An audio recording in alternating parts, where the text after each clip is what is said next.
Click করুন অ্যাপের bell আইকনে আর সাবস্ক্রাইব করুন এবিপি আনন্দ। সব সময় থাকুন খবরে। এবছর ধর্মতলায় হচ্ছে না তৃণমূলের 21শে জুলাইয়ের কর্মসূচি, বদলে ভার্চুয়াল মাধ্যমে বক্তৃতা করবেন তৃণমূল নেত্রী। তার আগে সপ্তাহ জুড়ে কেন্দ্রীয় সরকারের বিভিন্ন নীতির বিরুদ্ধে লাগাতার কর্মসূচির ঘোষণা তৃণমূলের। ঠিক বেলা 2টোর সময় 2 o'clock আমি আপনাদের সাথে লাইভে থাকবো, যেটা আপনারা ফেস টাইম আপনাদের কানেকশন করে দেওয়া হবে, সেটা আপনারা ওখানে স্ক্রিনেও দেখতে পারেন। করোনার প্রভাব এবার তৃণমূলের 21শে জুলাই কর্মসূচি পালনেও। এবার ভার্চুয়াল মাধ্যমে দলীয় কর্মী সমর্থকদের উদ্দেশ্যে ভাষণ দেবেন তৃণমূল নেত্রী মমতা বন্দ্যোপাধ্যায়। শুক্রবার দলের মন্ত্রী, সাংসদ, বিধায়ক ও শাখা সংগঠনের প্রধানদের নিয়ে ভিডিও কনফারেন্সে বৈঠক করেন মমতা। সেখানে 21শে জুলাইয়ের প্রস্তুতি নিয়ে আলোচনা হয়।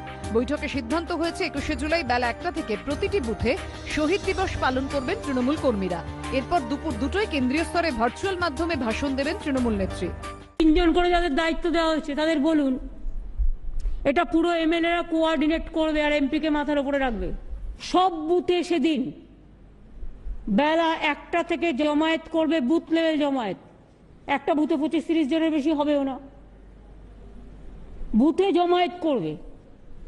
এবং ওইখানে যেরকম 21শে জুলাই আমরা ফ্ল্যাগ তুলি, শহীদ দিবস পালন করি, শহীদ স্মরণে কথা বলি, 1টা থেকে আপনারা প্রোগ্রাম শুরু করবেন। আর 2টোর সময় আমি আপনাদের সাথে লাইভে থাকবো। 1 to 2 o'clock প্রোগ্রাম আপনি করবেন।